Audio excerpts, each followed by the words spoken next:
नमस्कार, मी स्वाती गोडसे. आपण पाहताय न्यूज 18 लोकमत बुलेटिनमध्ये आपल्या सगळ्यांचं स्वागत. आणि बुलेटिनच्या सुरुवातीलाच रत्नागिरीतून मोठी बातमी आहे या घडीची. रत्नागिरी जिल्ह्यातील 13 कोविड सेंटर बंद करण्याचा निर्णय या ठिकाणी घेण्यात आल्याची माहिती कळतीये. या संदर्भातली रत्नागिरी जिल्ह्यातली एक मोठी बातमी आपण पाहतोय. जिल्हा शल्य चिकित्सकांनी हा आदेश दिलेला आहे. जिल्हा शल्य चिकित्सकांच्या आदेशानुसार हा निर्णय जो आहे तो घेण्यात आल्याची माहिती आरोग्य अधिकाऱ्यांनी दिली आहे. गणेशोत्सवाच्या पार्श्वभूमीवरती सेंटर बंद करण्याच्या सूचना त्यांना मिळाल्याचं कळतंय.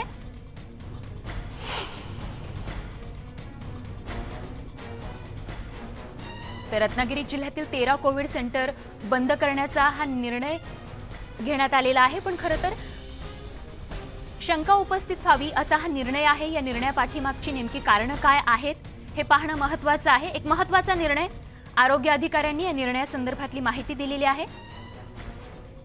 तर कोणत्या पार्श्वभूमीवर कोणत्या कारणांमुळे हा निर्णय घेण्यात आलेला आहे हे जाणून घेण्याचा आपण प्रयत्न करणार आहोत.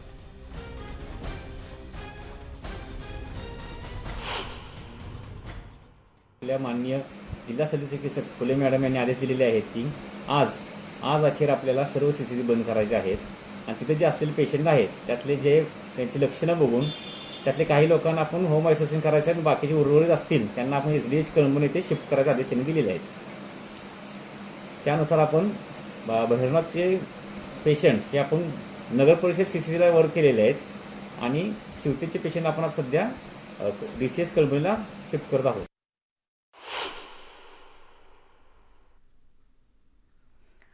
तर रत्नागिरी जिल्ह्यातील या घडीची ही मोठी बातमी आपण पाहतोय. जिल्हा शल्य चिकित्सकांनी आदेश दिलेले आहेत आणि याच संदर्भात, या आदेशासंदर्भात, या निर्णयासंदर्भात आमच्या त्या ठिकाणच्या प्रतिनिधींशी देखील आपण संवाद साधणार आहोत आणि अधिकची माहिती जाणून घेणार आहोत. आरोग्य अधिकाऱ्यांनी दिलेली ही माहिती, या घडीची एक महत्त्वाची बातमी रत्नागिरी जिल्ह्यातून आपण पाहतोय.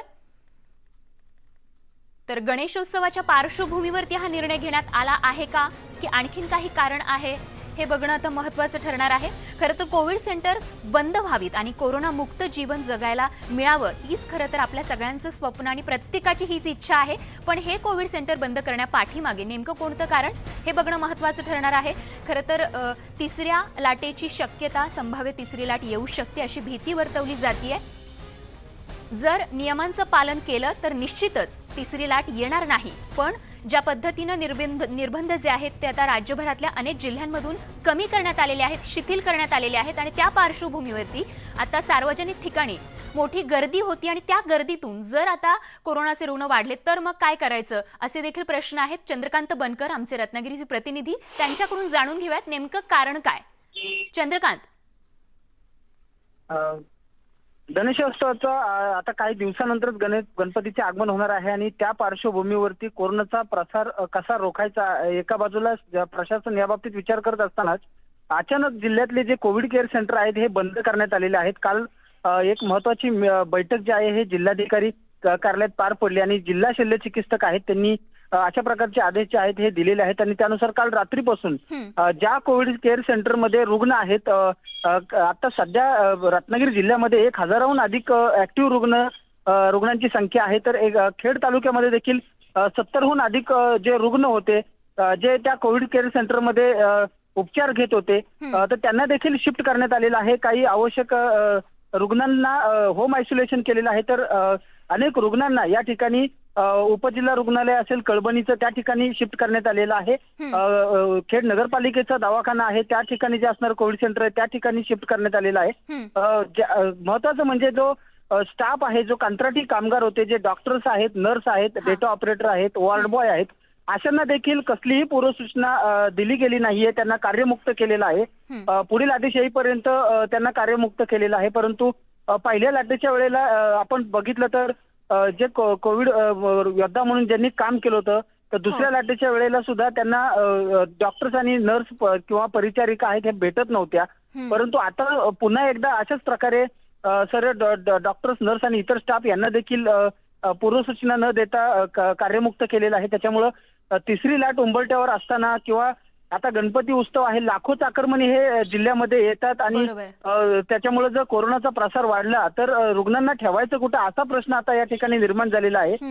उपजिल्हा रुग्णालय आहे किंवा जे इतर दवाखाने आहेत त्या ठिकाणी मर्यादित खाटा ज्या आहेत ह्या आहेत, कोविड आयसोलेशन वॉर्ड मर्यादित आहेत.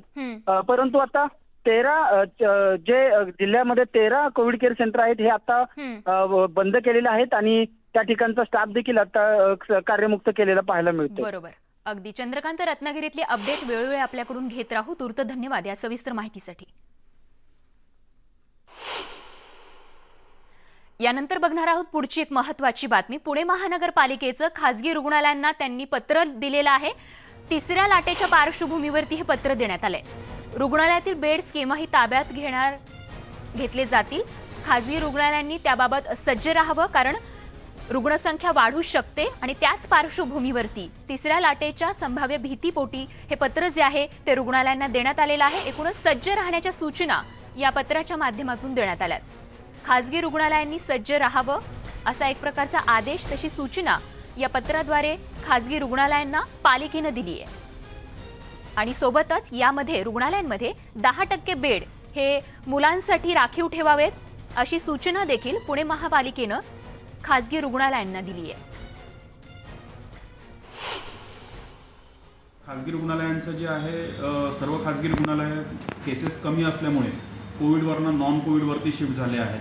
त्याच्यामुळे आपण त्यांना आता थर्ड वेव्हच्या तयारीच्या अनुषंगाने आपण त्यांना नोटीस दिलेली आहे. तयारी करण्यासाठीचं आपण त्यामध्ये सूचना दिलेल्या आहेत आणि त्यांची एकूण बेड संख्येच्या 50% हे आपण अधिग्रहित करणार. थर्ड वेव्ह जर आली, आपले केसेस जर झपाट्याने वाढायला लागल्या तर 50% बेड्स आपण अधिग्रहित करणार अशा आपण त्यामध्ये सूचना दिल्या आहेत. आणि एकूण बेड संख्येच्या 10% बेड्स हे पिडियाट्रिक एज ग्रुपसाठी, म्हणजे लहान मुलांसाठी. पुण्यातली ही महत्त्वाची बातमी आपण पाहतोय. तिसऱ्या संभाव्य लाटेच्या पार्श्वभूमीवरती खासगी रुग्णालयांना महत्त्वाच्या सूचना देणारं हे पत्र आहे. सज्ज राहण्याच्या या सूचना आहेत, ज्यामध्ये लहान मुलांच्या अनुषंगानं देखील विचार करण्यात आलेला आहे. खासगी रुग्णालयांनी 10% बेड्स जे आहेत ते मुलांसाठी राखीव ठेवावेत, तयार ठेवावेत असं देखील सूचना देण्यात आलेली आहे. या पत्रात आणखी काय सविस्तर सूचना दिलेल्या आहेत आमचे पुण्याचे प्रतिनिधी चंद्रकांत खुंदे आपल्या सोबत आहे. चंद्रकांत, एकूणच संभाव्य तिसऱ्या लाटेच्या पार्श्वभूमीवरती खासगी रुग्णालयासाठी देण्यात आलेलं हे पत्र, सविस्तर माहिती, कोणकोणत्या सूचना रुग्णालयांना देण्यात आल्या?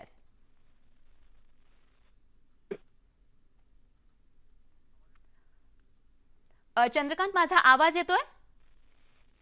हो. या पत्रामध्ये खासगी रुग्णालयांना कोणकोणत्या सूचना देण्यात आल्या?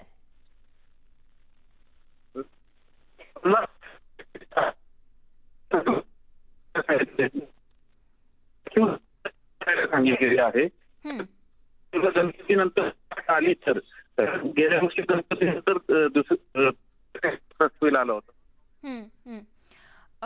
चंद्रकांत, खरं तर माहिती हवी होती, पण काही तांत्रिक अडचणीमुळे आपला आवाज आमच्यापर्यंत पोहोचू शकत नाहीये.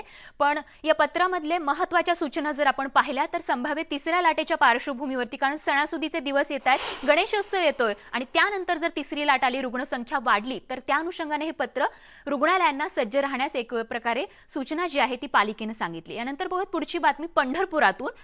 पंढरपूरमध्ये पसरत आलेल्या कोरोनाच्या परिस्थितीबाबत पंढरपूर आता सतर्क झालेला आहे. पंढरपूरकरांच्या नागरिकांना पंढरपुरातील सतर्क राहण्याच्या सूचना, कारण त्या ठिकाणी निर्बंध जे आहेत ते पुन्हा लागू करण्यात आलेत. रुग्णसंख्या सातत्यानं पंढरपुरातली वाढत आहे आणि त्यामुळे पंढरपुरातील आणखीन 7 गावांमध्ये आजपासून 14 दिवसांचा लॉकडाऊन लागू करण्यात आलाय, ज्यामध्ये वाखरीचाही समावेश आहे. वाखरी, तिसंगीसह आणखीन 28 गावांमध्ये आजपासून कडक संचारबंदी असणार आहे. याआधी तालुक्यातील 21 गावांमध्ये 14 दिवसांचा लॉकडाऊन जाहीर केला होता. तर लॉकडाऊन जाहीर केल्यानंतरही तालुक्यातील रुग्ण काही कमी होत नव्हते आणि त्याचमुळे प्रशासनाची चिंता वाढली आहे आणि म्हणूनच आता लॉकडाऊन जो आहे तो लागू करण्यात आलाय. तर सध्या परिस्थितीत 10 पेक्षाही अधिक रुग्ण असलेल्या आणखीन 7 गावांमध्ये आजपासून 14 दिवसांचा लॉकडाऊन जाहीर करण्यात आला आहे. त्यामुळे आता पंढरपूर तालुक्यातील जवळपास 28 गावांमध्ये कडक संचारबंदी लागू करण्यात आली आहे. तर संचारबंदी दरम्यान अत्यावश्यक सेवांनाच केवळ परवानगी देण्यात आली आहे. सोबतच कोरोना बाधित गावांचे प्रमुख मार्ग देखील बंद करण्यात आलेत.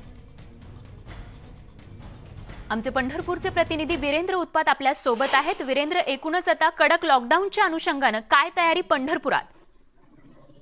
स्वाती, एकंदरीत पंढरपूरच्या वाढती रुग्णसंख्या बघता ग्रामीण भागामध्ये ही रुग्णसंख्या जास्त वाढते. त्यामुळे प्रशासनाने पंढरपूर तालुक्यातील जे गाव आहेत तिथं संचारबंदी लागू केलेली आहे.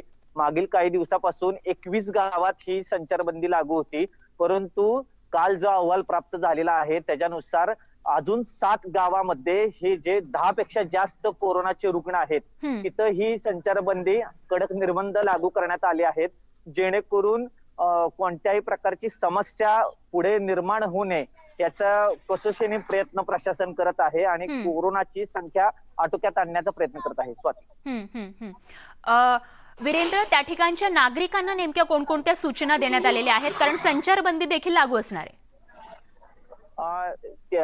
ज्या गावामध्ये हे निर्बंध लागू करण्यात आले आहेत, अत्यावश्यक सेवा सोडून सर्व सेवा बंद आहेत आणि मेडिकल इमर्जन्सी सोडली तर लोकांनी जास्त बाहेर पडू नये अशा सूचना प्रशासनाकडून देण्यात आलेल्या आहेत. आणि सकाळच्या वेळेमध्ये दूध जी सेवा आहे ती शक्यतो घरपोच करण्यात येते का ह्याच्यावर त्यांनी लक्ष द्यावं अशा सूचना देण्यात आलेल्या आहेत. अगदी वीरेंद्र, याच संदर्भात पंढरपुरातून जी अपडेट आहे ती वेळोवेळी आमच्यापर्यंत पोहोचवत राहा. तूर्त धन्यवाद या सविस्तर माहितीसाठी. यानंतर बघत पुढची बातमी. विरोधी पक्षनेते देवेंद्र फडणवीस यांनी देशातील लसीकरण मोहिमेबाबत पंतप्रधान नरेंद्र मोदींची स्तुती केली आहे. भारतात लसीकरण मोहीम राबवणं कठीण होतं, मात्र पंतप्रधानांच्या दूरदृष्टीमुळे लसीकरण मोहीम राबवणं शक्य झाल्याचं त्यांनी म्हटलंय. भारताने 4 लसी तयार केल्यामुळे मृतांची संख्या जी आहे ती देखील मोठ्या प्रमाणावर घटली आहे. भारताला इतर देशांवरती अवलंबून राहावं लागलं नाही असंही फडणवीस यांनी म्हटलंय. त्याचबरोबर अन्नधान्य आणि भाजीपाला लॉकडाऊन करता येऊ शकत नाही असंही ते म्हणाले. बाजार समितीतील माथाडी कामगारांना लस देणंही गरजेचं आहे. माथाडी कामगारांना 20,000 लसीचे डोस या NGO कडून देण्यात येणार आहेत अशी माहिती देखील देवेंद्र फडणवीस यांनी दिली आहे. अतिशय समाधानाची गोष्ट आहे की श्री नरेंद्र पाटील यांनी पुढाकार घेतला आणि आज माथाडी भवनमध्ये या ठिकाणी माथाडी कामगारांच्या लसीकरणाचा एक कॅम्प सुरू झालेला आहे. आणि मुळातच आपल्याला माहिती आहे की अगदी बेसिक काम करणारे सगळे लोक आहेत, यांना लसीकरणाची सर्वाधिक आवश्यकता आहे आणि आता त्याची सुरुवात झाल्यामुळे त्याचा निश्चित फायदा होईल आणि हे अविरत कसं चालत राहील याचा देखील आम्ही प्रयत्न करू. मी स्वतः त्यांना सुचवलेलं आहे की अजून 10,000 लोकांचं लसीकरण करण्याकरता मी स्वतः त्यांना मदत करणार आहे आणि हे लसीकरण अजून कसं कंटिन्यू करता येईल असा प्रयत्न आम्ही करू. आणि आता बातमी आहे गणेशोत्सवासंदर्भातली पुण्यामधून. गेल्या वर्षीप्रमाणे यंदा देखील कोरोनाच्या प्रादुर्भावामुळे पुण्यात सार्वजनिक गणेशोत्सव निर्बंधांच्या सावटाखाली साजरा होणार आहे. प्रतिष्ठापना आणि विसर्जन मिरवणुका काढता येणार नाहीयेत आणि त्यामुळे मिरवणुकीमधील ढोल ताशा वादनही होणार नाहीये. दरम्यान गणेश मूर्तींची स्थापना मंदिरातच करावी लागणार आहे. तर उद्या दगडूशेठ गणपती मंडळ पदाधिकारी आणि सहपोलीस आयुक्त रवींद्र शिसवे पत्रकार परिषद घेऊन या संदर्भात विस्तृत माहिती देणार आहेत.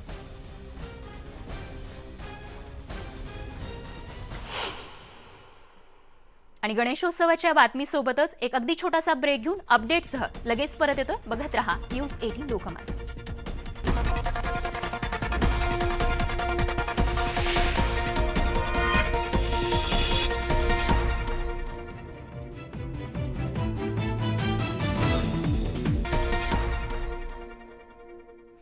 ब्रेकनंतर बुलेटिनमध्ये आपल्या सगळ्यांचं पुन्हा एकदा स्वागत. आणि आता आपण अशा घटना महाराष्ट्रातल्या बघणार आहोत ज्यामुळे तुम्ही हादरून जाल.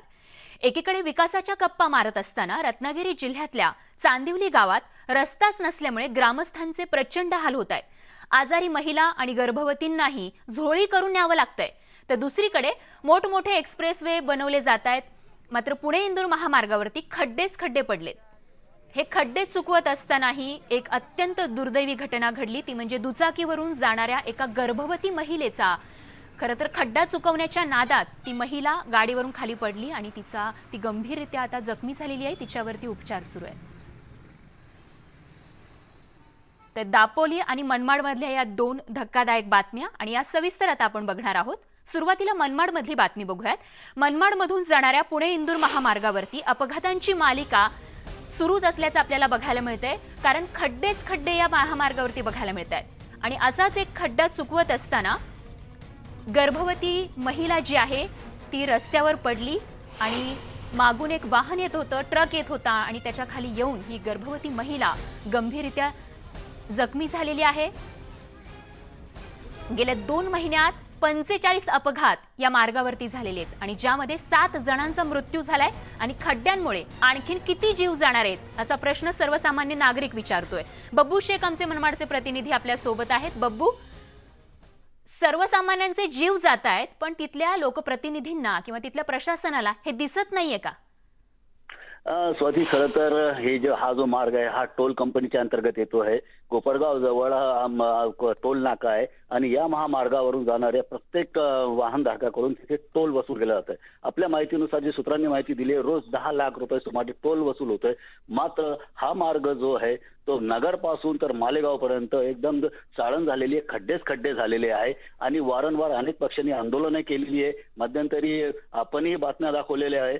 तरी देखील या टोल नाक्याला किंवा सार्वजनिक बांधकाम विभागाला अद्याप जाग आलेली नाही. त्याच्यामुळे त्या अपघाताची मालिका सुरू झालेली आहे. दुर्दैव म्हणजे आज एक काजल जाधव नावाची गर्भवती महिला पतीसोबत जात असताना खड्डा चुकवताना दोघं पडले आणि तिकडून ट्रक आला, त्या ट्रकच्या खाली ती महिला सापडली.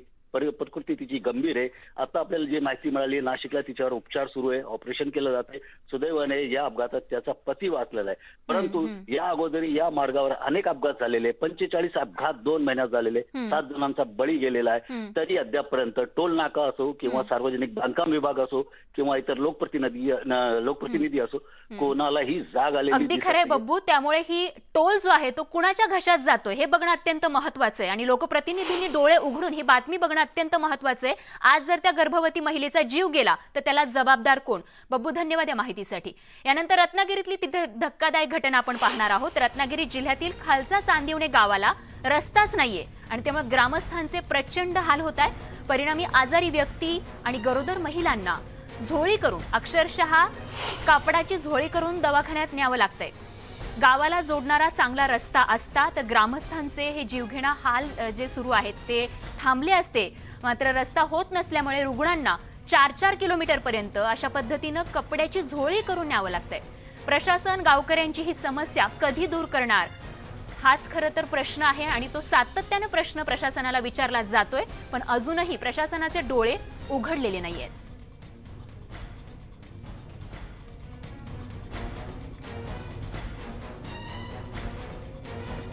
त्यामुळे हा जीवघेणा प्रवास या गावकऱ्यांचा थांबणार कधी असा प्रश्न या ग्रामस्थांनी विचारलाय.